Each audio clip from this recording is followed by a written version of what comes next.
Encore aujourd'hui, les femmes ont la presque entière responsabilité de l'organisation familiale. C'est un aspect de notre vie qui n'a pas beaucoup changé, même si nous avons envahi en grand nombre le monde du travail. Avoir un enfant et une carrière, voilà un dilemme qui se pose à beaucoup de femmes et nous ne sommes pas toutes prêtes à faire ce sacrifice. Au même titre que les hommes, nous devrions pouvoir à la fois exercer une carrière et avoir une vie de famille sans que cela ne se fasse à notre détriment. Voilà une chose qui devrait changer. Vous êtes célibataire, est-ce que vous avez fait ce que certains appellent des sacrifices? Le sacrifice d'une vie de famille, par exemple? Pas vraiment, en fait. Ça a été de soi. Je n'ai jamais eu le temps d'avoir des enfants. Donc, mes étudiants, c'est comme mes enfants, dans le fond. Hein. Il faut beaucoup materner les résidents et tout ça. Non, pour moi, c'est pas un sacrifice. Ça s'est avéré comme ça. Est-ce qu'on ne peut pas être étonné de voir justement ces jeunes médecins dont vous parlez dans la fin de vingtaine, trentaine, justement avoir cette espèce de culte de la famille? Il faut se réaliser sur tous les plans, absolument. Il faut se réaliser professionnellement, avec la famille. Comment vous vous situez par rapport à ça? C'est difficile. Moi, celles que je vois sont de futures chirurgiennes. Hein. Ce sont des anesthésistes, des résidentes en anesthésie et en chirurgie. Je vois un petit peu de tout. Je vois des femmes, des jeunes, qui sont souvent déjà mariées avec des enfants. Ça, c'est nouveau. La nouvelle génération, moi je l'admire, a été capable de concilier la formation, la résidence, qui est très difficile, et une vie de famille parallèle, chose qui était inaccessible à notre époque. Donc ça, c'est bien.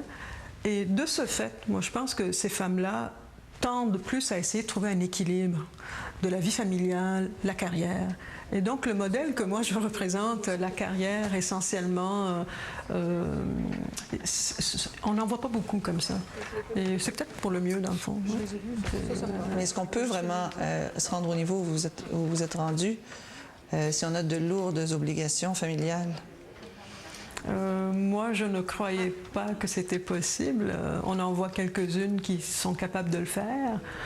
Je me dis, j'espère que la nouvelle génération va être capable.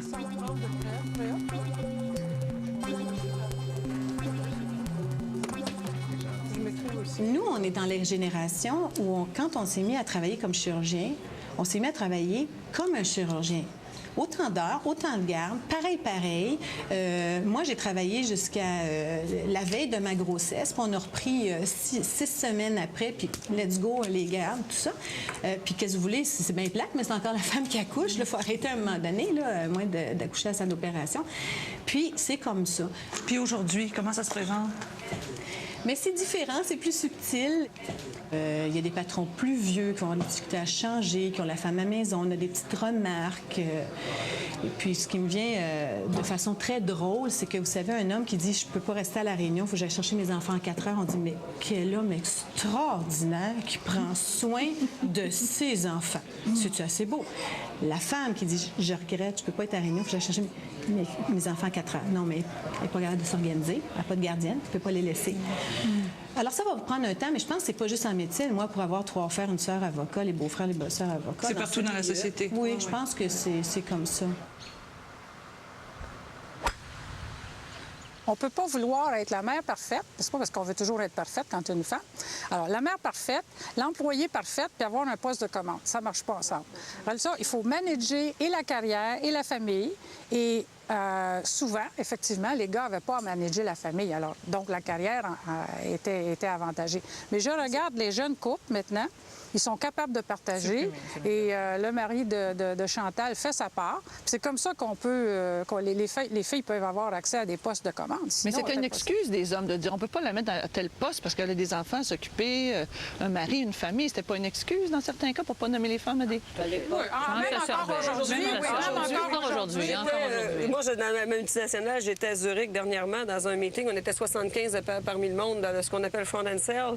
Et à un moment donné, au souper, au bout de la deuxième journée, j'étais à une table, il y avait un monsieur suisse, puis tout ça. Puis je ne sais pas comment ça a sorti, mais il m'a regardé, il m'a dit « Vous avez des enfants? » pour lui, c'était totalement incompatible de faire le poste, être à Zurich, avoir des jeunes enfants. Et là, je me suis rendu compte d'une chose, j'en parle rarement, moi, peut-être entre nous autres, là, mais quand je me retrouve à l'international, c'est une chose que je ne dis pas parce que c'est très mal perçu. Et que tu perds en crédibilité à ce moment-là. Vous Pas perdez en crédibilité, mais j'ai toujours l'impression de dire qu'est-ce qu'elle fait ici. Elle devrait s'occuper de ses enfants. Oui, tu peux pas être gagnant quand tu es une femme. Si tu passes trop de Ça, temps au c'est bureau... absolument vrai. En oui. Europe, là, un gars qui a du succès, qui a un poste de commande, sa femme a beau être professionnelle, il faut qu'elle s'occupe des enfants, elle reste à la maison. Oui. Sinon, le ménage va pas très bien. Non. Mais dans ma génération, moi, les gars qui sont rendus plus loin que moi, je vous dirais la majorité ou tous ont une femme à la maison. Exactement. Oui, absolument. Encore aujourd'hui, les gens dans la trentaine, ceux qui vont plus loin, plus vite, ont une femme à la maison et c'est comme ça. Il y a un préjugé aussi qu'on dit toujours les femmes, elles peuvent pas voyager parce qu'elles doivent s'occuper des enfants. Moi, je pense à ça, puis je me dis, bien, si c'était comme ça en showbiz, il y aurait juste des hommes. C'est ça. Hein, ça prouve bien au Québec, ça prouve bien qu'on a autant de chanteuses que de chanteurs. Alors, hein, les Oui. préjugés qui suivent. Moi, je considère que j'ai perdu un vrai 5 ans, là, que j'aurais pu... Il faut pas tout faire. Non, mais écoutez, là, 2 enfants, là, puis enfin, faut quand même que tu les aies. J'ai à peu près pas arrêté de travailler. Je veux dire, 3 semaines plus tard, je faisais une présentation. Je veux dire, j'étais à ma réunion de direction. Là, je me souviens d'avoir implanté quelque chose. Ma mère amenait le bébé au bureau là, pour que je l'allaite. Là. Il fallait pas que je le montre, parce que j'avais les auditeurs. Il fallait pas qu'ils sachent que j'étais partie parce que j'avais eu un enfant. Là. Je veux dire, c'est incroyable. Mais il reste que ça ralentit. Comme je disais, tu dors pas la nuit. Tu peux pas avoir la même drive, là. Alors là, mes enfants, rendus à 5 ans, la plus jeune, bien là, ça... Écoutez, là, j'ai repris mes choses en main.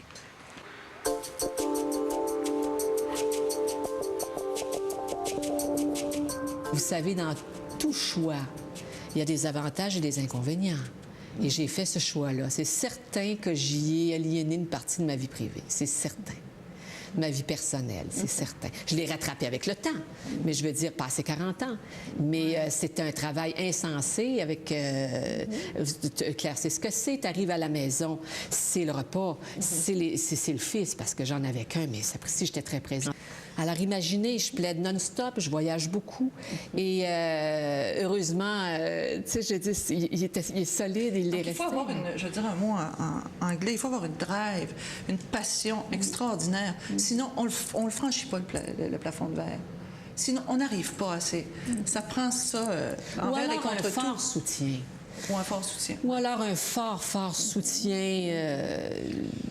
Partir dans un cabinet, y être déjà attendu parce qu'il y a des membres de la famille qui tiennent vite ou être déjà bien posté dans l'échelle sociale. Mais c'est difficile pour les femmes de concilier dans la pratique privée travail-famille. C'est très difficile. Ce sont des horaires extraordinaires. S'il faut plaider en cours, s'il faut préparer des procès, ça commande souvent de travail de fin de semaine, le soir et tout. Alors, c'est difficile. Et je dirais que les femmes vivent toutes un dilemme dans la trentaine, fin de vingtaine, avec cette dynamique travail-famille. Il faut que les cabinets d'avocats accommodent de plus en plus les femmes pour leur permettre de poursuivre la carrière en pratique privée et d'accéder à la société. Tout au long de votre carrière, est-ce que vous avez réussi à conjuguer le travail et la vie de famille? J'ai été chanceuse pour plusieurs raisons. Les enfants sont toujours notre priorité. Quoi qu'on fasse, son travail, les enfants, c'est vraiment notre priorité. Alors, j'ai été chanceuse parce que mon mari était professeur d'université. Il donnait ses cours à 8 heures le matin. Il était un excellent cuisinier. Puis il adorait les enfants. Alors, il était comme le sont les jeunes maris d'aujourd'hui. Ce qui n'était pas fréquent dans le temps. La femme n'a pas, jusqu'à date, eu le droit de vivre sa vie de femme tout en vivant sa vie de carrière, ce que les hommes font. Hein? C'est ça le problème, c'est qu'on n'a pas réussi à permettre à la femme dont les enfants sont un apport pour la société, tout le monde est d'accord avec ça, mais on ne lui a pas permis encore de vivre sa vie de femme tout en vivant sa carrière. Inutile de penser sérieusement à l'avancement des femmes sans le concours des hommes. La société égalitaire va nécessairement passer par un changement de mentalité. C'est seulement quand les hommes et les femmes voudront le même genre de société qu'on pourra enfin réaliser la fameuse conciliation travail-famille.